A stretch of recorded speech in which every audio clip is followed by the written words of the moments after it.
প্রিয় ভিউয়ার্স, আমি মোহাম্মদ রুবেল। আপনারা দেখছেন বিআর টিভি। তো এই চ্যানেলে সবসময়ের জন্য বাংলাদেশ প্রথম আলো পত্রিকা সম্পর্কে নিয়মিত ভিডিও দেওয়া হয়। যারা এই চ্যানেলে প্রথম, তারা চ্যানেলটি সাবস্ক্রাইব করবেন। তো আজকে আপনারা জানেন যে সোমবার এবং ইংরেজি 14 এপ্রিল 2025 এবং বাংলা পয়লা বৈশাখ এবং সাল 1432, অর্থাৎ আজকে বাংলা প্রথম দিন, বাংলা বছরের।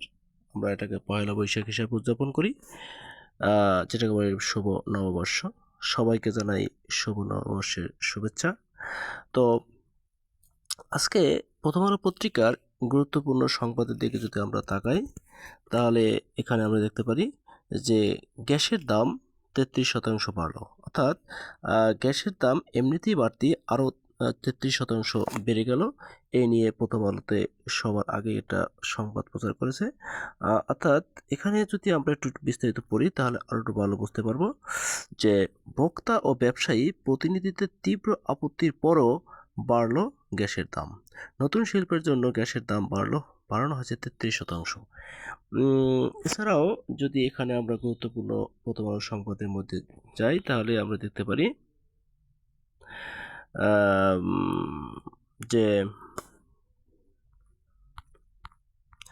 এখানে একটা গুরুত্বপূর্ণ সংবাদ আছে, যে আমাদের সংবাদ আইন উপদেষ্টা একটা সংবাদ সম্মেলন করেছেন। এই সংবাদ সম্মেলনকে কেন্দ্র করেই প্রথম আলো একটা সংবাদ প্রচার করেছে যে রিজার্ভ চুরি ঘটনা তদন্তে সীমাহীন গাফলতি হয়েছে। তো এখানে আমরা যদি একটু বিস্তারিত পড়ি, তাহলে আমরা বুঝতে পারবো যে বাংলাদেশ ব্যাংকের আলোচিত রিজার্ভ চুরি ঘটনায় তৎকালীন সরকারের সময় তদন্ত সীমাহীন গাফলতি হয়েছে বলে জানিয়েছেন এই আইন উপদেষ্টা অধ্যাপক আসিফ নজরুল। আমরা জানি আইন উপদেষ্টার নাম অধ্যাপক আসিফ নজরুল। তিনি এখন এই ঘটনা পর্যালোচনা গঠিত কমিটির প্রধান। 2016 সালে মূলত 4 ফেব্রুয়ারি বাংলাদেশ ব্যাংক থেকে রিজার্ভ $8.10 কোটি চুরি হয়। অজ্ঞাত পরিচয় ব্যক্তিরা যুক্তরাষ্ট্রের federal reserve bank of new ইয়র্কে রাখা বাংলাদেশ ব্যাংকের রিজার্ভ থেকে এই বিপুল অর্থ হাতিয়ে নেয়। পরে বিভিন্ন সময় $1.50 কোটি ফেরত আনা সম্ভব হয়, তবে এখনও $6.60 কোটি উদ্ধার হয়নি। এই নিয়ে মূলত সংবাদ সম্মেলন করেছেন। এছাড়াও সংবাদ সম্মেলনে যে বিষয়টা নিয়ে আসিফ নজরুল আইন উপদেষ্টা গুরুত্ব দিয়েছেন, বিষয়টা হচ্ছে যে এই পর্যন্ত বিভিন্ন রাজনৈতিক ফ্যাসিস্ট সরকারের আমলে রাজনৈতিকভাবে হয়রানিমূলক মামলা দায়ের করে 7,884টি, যা প্রত্যাহারের সুপারিশ করা হয়েছে। এই বিষয়ে সংবাদ সম্মেলনে কথা বলেছেন এই আইন উপদেষ্টা আসিফ নজরুল। এছাড়াও এখানে যদি আমরা গুরুত্বপূর্ণ সংবাদের দিকে তাকাই, তাহলে আমরা এখানে বিসিএস অর্থাৎ 44 থেকে 47তম বিসিএস নিয়ে একটা সংবাদ প্রচার করেছে, যেখানে লেখা আছে 44-47 বিসিএস নিয়ে পরিকল্পনা জানান পিএসসি। কি পরিকল্পনা জানিয়েছেন আমরা একটু পড়লে আমরা বুঝতে পারবো যে 44তম থেকে 47তম বিসিএস এর নিয়োগ প্রক্রিয়া দ্রুত শেষ করার জন্য নির্দিষ্ট পরিকল্পনা প্রকাশ করেছে সরকারি কর্ম কমিশন পিএসসি। গতকাল রোববার পিএসসির এক বিজ্ঞপ্তিতে এই পরিকল্পনার কথা জানানো হয়। পিএসসির পরিকল্পনা অনুযায়ী 46তম বিসিএস লিখিত পরীক্ষা আবাসিক বিষয়গুলো 8 থেকে 19 মের মধ্যে এবং পদসংশ্লিষ্ট বিষয়গুলো সম্ভাব্য জুনের শেষ সপ্তাহের শুরুতে হতে 7 জুলাইয়ের মধ্যে সম্পন্ন হবে। 22 এপ্রিল থেকে 19 মে পর্যন্ত 44তম বিসিএস এর মৌখিক পরীক্ষা হবে। তবে 46তম বিসিএস এর লিখিত পরীক্ষা অংশগ্রহণকারীদের মৌখিক পরীক্ষা স্থগিত থাকবে। স্থগিত মৌখিক পরীক্ষাগুলো 16 জুনের মধ্যে বা 16 জুনের পর দ্রুততম সময়ে সম্পন্ন করা হবে। স্থগিত মৌখিক পরীক্ষাগুলো পরবর্তীতে সময়সূচি শিগগিরই জানিয়ে দেওয়া হবে।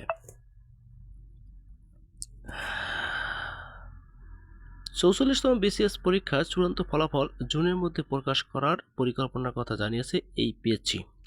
বিজ্ঞপ্তিতে বলা হয়েছে 45তম বিসিএস এর লিখিত পরীক্ষার ফলাফল জুনের মধ্যে প্রকাশ করা হবে। এছাড়া 47তম বিসিএস এর প্রিলিমিনারি পরীক্ষা 27 জুনের পরিবর্তে আগামী 8 আগস্ট অনুষ্ঠিত হবে। তার মানে গুরুত্বপূর্ণ সংবাদ এখানে 47তম বিসিএস যারা প্রার্থী আমরা আছি যে প্রিলিমিনারি পরীক্ষার প্রস্তুতি নিচ্ছি, তাদের জন্য একটা সুসংবাদ আছে যে 27 জুন পরীক্ষাটা হচ্ছে না, ওই পরীক্ষাটা 8 আগস্ট অনুষ্ঠিত হবে, এরকম কথা বলা হয়েছে। এছাড়াও 44তম 45তম ও 46তম বিসিএস নিয়ে সৃষ্ট জট নিরসন কল্পে দ্রুততম সময়ের মধ্যে বিদ্যমান জট সমাধান পিএসসি সর্বোচ্চ চেষ্টা চালিয়ে যাচ্ছে বলে উল্লেখ করেছে এই বিজ্ঞপ্তিতে। এছাড়াও আমরা যদি গুরুত্বপূর্ণ সংবাদের মধ্যে যাই, যে এখানে আমরা দেখি যে তো এই এখানে আরেকটা গুরুত্বপূর্ণ সংবাদ হচ্ছে যে প্রধান উপদেষ্টা চীন সফর ঐতিহাসিক, এই বিষয়ে এখানে গুরুত্বপূর্ণ সংবাদ প্রচার করেছে। যে এখানে গুরুত্বপূর্ণ বিষয়টা এই কারণে যে বাংলাদেশ চীন সম্পর্কের 50 বছর এবং আমাদের দেশের প্রধান উপদেষ্টা ডক্টর মোহাম্মদ ইউনূসের সাথে একটা দ্বিপাক্ষিক সফর অনুষ্ঠিত হয়েছে। এছাড়াও এই সংবাদের মূল আলোচ্য যে বিষয়টা সেটা হচ্ছে যে রোহিঙ্গা প্রত্যাবাসনের আলোচনা মিথ্যা নয়, এই বিষয়টা মানে প্রথম আলো পত্রিকায় সংবাদ প্রচার করেছে। যেমন আমরা যদি একটু বলি তাহলে ভালো বুঝতে পারবো যে সেমিনারে খালুলুর রহমান বলেন, এই খালুলুর রহমান হচ্ছে, আমরা যদি বলি খালুলুর রহমান কে, যে জাতীয় নিরাপত্তা উপদেষ্টা ও রোহিঙ্গা সমস্যা বিষয়ক হাই রিপ্রেজেন্টেটিভ হচ্ছে এই খালুলুর রহমান। তা এই খালুলুর রহমান বলেন, রোহিঙ্গা শরণার্থীদের বাংলাদেশ থেকে প্রত্যাবাসনের শুরুতে 1,80,000 জনকে ফিরিয়ে নেওয়ার আলোচনা মিথ্যা নয়, বরং এর সংখ্যা আরও বেশি হতে পারে। রোহিঙ্গা সমস্যা বিষয়ক এই হাই রিপ্রেজেন্টেটিভ বলেন, শুরুতে 1,80,000 রোহিঙ্গা শরণার্থীকে ফিরিয়ে নেওয়ার যে আলোচনা তা সঠিক। এই বিষয়ে মূলত এখানে অনেক আলোচনা করা হয়েছে। এছাড়াও এই এখানে গুরুত্বপূর্ণ সংবাদের মধ্যে রয়েছে, এখানে আরও যদি গুরুত্বপূর্ণ সংবাদের মধ্যে যাই তাহলে আমরা দেখতে পারি এখানে একটা প্রথম আলো পত্রিকা সংবাদ প্রচার করেছে যে ধরা পড়ছে না ইলিশ, অর্থকষ্টে 1 লাখ জেলে পরিবার। অর্থাৎ এখন বর্তমানে নদীতে বা সমুদ্রে ইলিশ মাছ ধরা পড়ছে না, যার কারণে 1 লাখ জেলে পরিবার এখন অর্থকষ্টে ভুগতেছে। এই বিষয়ে প্রথম আলো পত্রিকাটা গুরুত্বপূর্ণ সংবাদ প্রচার করেছে। এছাড়াও সংস্থার এখানে আছে মঞ্চ বাংসুর বর্ষবরণ অনুষ্ঠান আর হচ্ছে না, এটা বিচ্ছিন্ন করো না।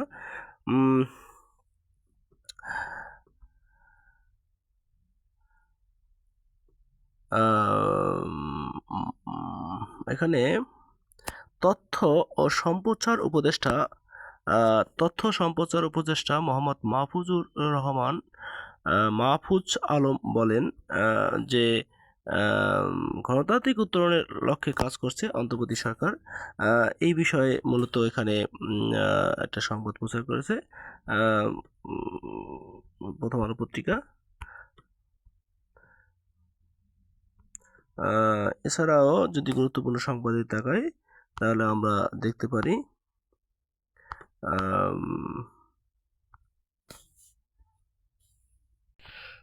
এখানে আমরা গুরুত্বপূর্ণ সংবাদের মধ্যে দেখি যে নয়া পুঁজিবাদী ব্যবস্থা রাজনৈতিক অর্থনীতি। অর্থাৎ আমরা জানি যে যুক্তরাষ্ট্রের রাষ্ট্রপতি ট্রাম্প ক্ষমতায় আসার পর থেকে একের পর এক বিভিন্ন উদ্যোগ গ্রহণ করেছে, যেমন বিভিন্ন দেশের উপরে শুল্ক হার বাড়িয়ে দিয়েছে।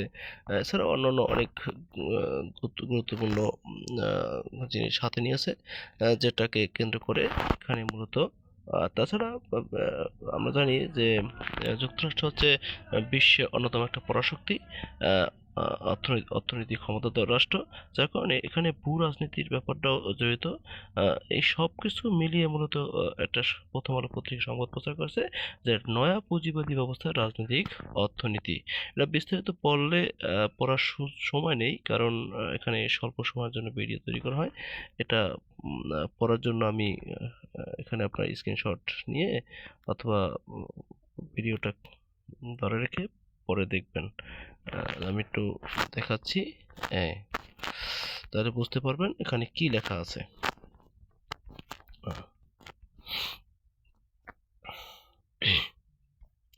এখানে গুরুত্বপূর্ণ সংবাদের মধ্যে আমরা যদি দেখি যে আজকে পয়লা বৈশাখ, পান্তা ইলিশের একটা সংবাদ প্রচার করেছে। এছাড়াও আছে কেরানীগঞ্জের সত্ত্বে আবার বৈশাখী মেলার অনুমতি। অর্থাৎ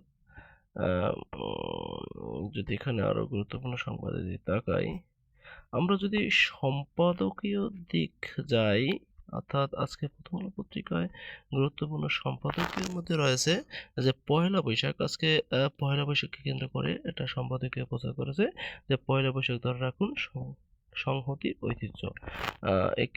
এটা টাইটেল দিয়ে একটা সম্পাদকীয় প্রচার করেছে। এছাড়া হচ্ছে বিশ্ব রাজনীতিকে কেন্দ্র করে মূলত একটা সম্পাদকীয় প্রচার করেছে যে আমেরিকা পরবর্তী বৈশ্বিক অর্থনীতিকে চালাবে। আমেরিকা তো চালাবে, এটাই স্বাভাবিক। এখানে মূলত আমেরিকাকে বিভিন্ন হাইলাইট করার পরে এখানে একটা সম্পাদকীয় প্রচার করেছে। এছাড়াও শিল্প খাত নিয়ে বিনিয়োগ বাড়লেই মানব সম্পদের কথা বাড়বে না, এই বিষয়টা সম্পাদকীয় প্রচার করেছে। আমরা জানি যে ডক্টর মোহাম্মদ ইউনূসের দেশ পরিচালনার দক্ষতার পরিপ্রেক্ষিতে এখানে মূলত বিদেশি বিনিয়োগের পরিমাণ দেশে বাড়তেছে এবং একে কেন্দ্র করেই মূলত এই সম্পাদকীয়টা প্রচার করেছে। অর্থাৎ এখানে বলা হয়েছে যে দেশে বিনিয়োগ যদি বাড়ে তাহলে মানব সম্পদের দক্ষতা বাড়বে এমন না, দক্ষতা বাড়াতে মূলত গুরুত্ব আরোপ করেই মূলত এই সম্পাদকীয়টা প্রকাশ করা হয়েছে। এছাড়াও আমরা যদি গুরুত্বপূর্ণ সম্পাদের দিকে যাই, যেমন আমরা জানি বরগুনা বরিশাল একটা জেলা। এই বরগুনায় মূলত ডেঙ্গু গ্রামে ছড়িয়ে পড়েছে, এরকে কেন্দ্র করে মূলত সম্পাদকীয় অর্থাৎ প্রথম আলো পত্রিকায় একটা সংবাদ প্রচার করেছে। এছাড়াও আমরা যদি আমরা সামনের দিক যাই,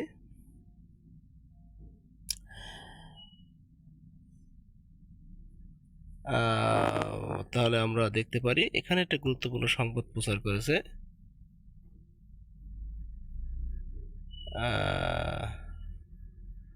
যে মুরাদনগরে চাঁদাবাজি ও টেন্ডারবাজিতে সাবেক এমপি ও তার অনুসারীরা, এই বিষয়ে একটা সংবাদ প্রচার করেছে।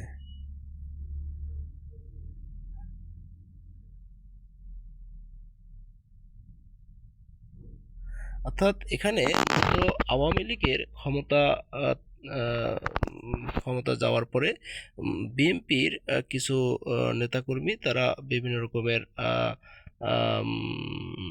টেন্ডারবাজি এবং চাঁদাবাজি কে কেন্দ্র করে এই সংবাদটা প্রচার করেছে। এখানে লেখা আছে কুমিল্লা মুরাদনগর উপজেলার সাবেক সংসদ সদস্য ও বিএনপির ভাইস চেয়ারম্যান শাহ মোফাজ্জল হোসাইন কায়েকোবাদ এবং তার অনুসারীরা আওয়ামী লীগের প্রতিচ্ছবি হয়ে উঠেছেন। অর্থাৎ আওয়ামী লীগ যেরকম টেন্ডারবাজি এবং চাঁদাবাজি করত, এখানে তাদের পরে এই বিএনপির যে নেতাকর্মী আছে এরাও মূলত এই একই কাজ শুরু করেছেন।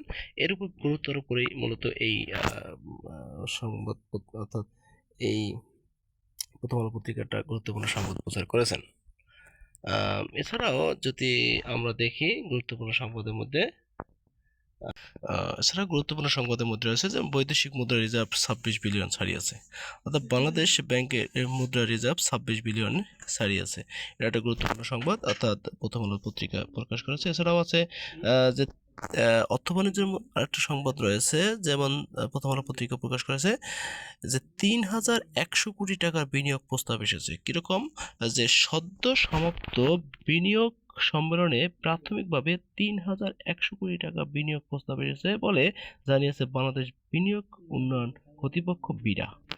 এটা একটা গুরুত্বপূর্ণ সংবাদ যেটা এই প্রথম আলো পত্রিকা প্রকাশ করেছে খবরটি। এছাড়াও আমরা যদি গুরুত্বপূর্ণ সংবাদের দিকে তাকাই তাহলে আমরা দেখতে পারি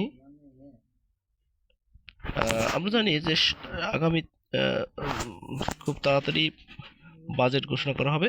তো এজন্য বিনিয়োগ বান্ধব বাজেট চান ব্যবসায়ীরা এই বিষয়ে মূলত একটা সংবাদ প্রচার করেছে প্রথম আলো পত্রিকা বাজেটকে কেন্দ্র করে। এছাড়া যদি আমরা দেখি গুরুত্বপূর্ণ সংবাদের মধ্যে এখানে মূলত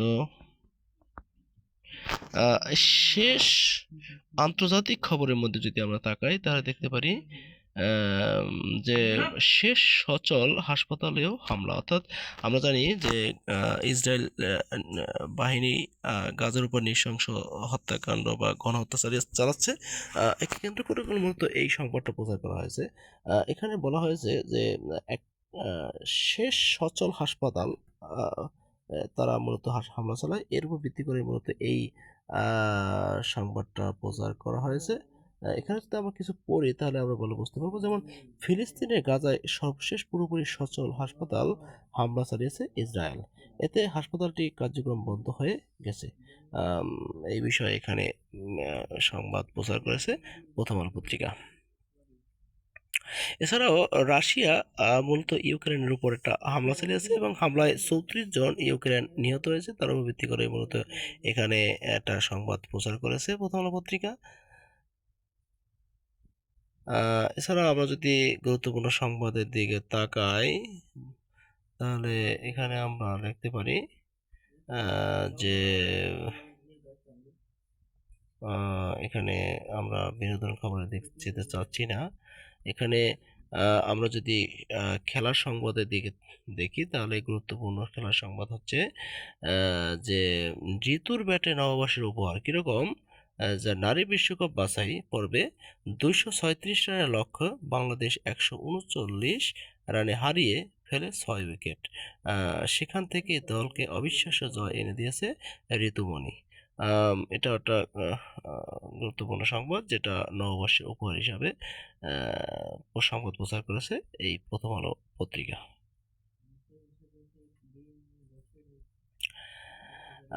এখানে গুরুত্বপূর্ণ সংবাদ দিক আমরা যদি তাকাই তাহলে এখানে আবহাওয়া নিয়ে একটা প্রশ্ন করা একটা সংবাদ প্রচার করেছে যে তাপপ্রবাহ কমতে পারে, বৃষ্টির পূর্বাভাস, অর্থাৎ আজকে বৃষ্টি হতে পারে। একে কেন্দ্র করে মূলত এখানে সংবাদ প্রচার করেছে প্রথম আলো পত্রিকা। এছাড়াও এখানে নববর্ষের রাজনৈতিক সংস্কৃতি, অর্থাৎ পরবর্তী পৃষ্ঠাগুলো সবই সংস্কৃতি, বাংলাদেশের সংস্কৃতি নিয়ে লেখা হয়েছে, যেমন বৈশ্বিক উদযাপনের প্রবর্তনা, নববর্ষের রাজনৈতিক সংস্কৃতি, বাংলাদেশের আঞ্চলিক ভাষা অভিধান ও ভাষার সীমানা, মোহাম্মদ আজম। এখানে মূলত বাংলার সংস্কৃতি নিয়ে আলোচনা করেছে, বাংলা সংস্কৃতি পূর্ণ অবয়ব। আজকে পয়লা বৈশাখ, যার কারণে বাংলাদেশের সংস্কৃতি নিয়ে এগুলো লেখা। ধন্যবাদ, আল্লাহ হাফেজ।